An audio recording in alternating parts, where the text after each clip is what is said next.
இந்த ஆண்டின் சக்தி வாய்ந்த நிலநடுக்கம் ஜப்பானில் பதிவாகிய நிலையில் இதனால் 1,72,000 பேர் பாதிக்கப்பட்டுள்ளனர். ஜப்பானின் வடகிழக்கு கடற்கரை பகுதியில் நேற்று மாலை 4:30 மணியளவில் மிக வலுவான நிலநடுக்கம் ஏற்பட்டதால் அந்த பகுதியில் இருந்த பல்வேறு நகரங்களில் கட்டடங்கள் குலுங்கின. இதனால் ஏராளமான பொதுமக்கள் கட்டடங்களிலிருந்து வெளியேறி சாலைகளில் குவிந்தனர். முதலில் ரிக்டர் அளவில் 7.4 இருந்த நிலநடுக்கம் பின்னர் இது 7.7 ரிக்டர் என்ற அளவில் சக்தி வாய்ந்த நிலநடுக்கமாக பதிவு செய்யப்பட்டது. இந்த நிலநடுக்கத்தை தொடர்ந்து ஜப்பான் வானிலை ஆய்வு மையம் இவாட், அமோரி மற்றும் ஹொக்கைடோ ஆகிய மாகாணங்களின் பசிபிக் கடற்கரை பகுதிகளுக்கு சுனாமி எச்சரிக்கை விடுத்தது.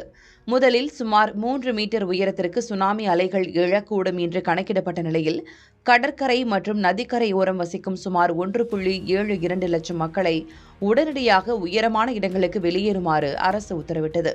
ஆனால் எதிர்பார்த்ததற்கு மாறாக சிறிய அளவிலான சுனாமி அலையே பதிவானதாக வானிலை ஆய்வு மையம் கூறியுள்ளது. குறிப்பாக இவாட் மாகாணத்தில் உள்ள கூஜி துறைமுகத்தில் சுமார் 80 சென்டிமீட்டர் உயரத்திற்கும், ஹொக்கைடோ மற்றும் மியாகி பகுதிகளில் 20 முதல் 40 சென்டிமீட்டர் உயர சுனாமி அலைகள் பதிவானதாகவும் கூறப்பட்டுள்ளது. இந்த நிலநடுக்கத்தில் ஏராளமானோர் காயமடைந்த நிலையில் தற்போது வரை உயிரிழப்பு ஏதும் பதிவாகவில்லை என்று செய்திகள் வெளியாகியுள்ளன. ஜப்பானில் ஏற்பட்ட இந்த நிலநடுக்கமே ஆண்டின் சக்தி வாய்ந்த நிலநடுக்கமாக பதிவு செய்யப்பட்டுள்ளது. இதற்கு முன்னர் கடந்த மார்ச் மாதம் சிலி நாட்டில் 7.1 என்ற ரிக்டர் அளவில் நிலநடுக்கம் ஏற்பட்டது என்பது குறிப்பிடத்தக்கது.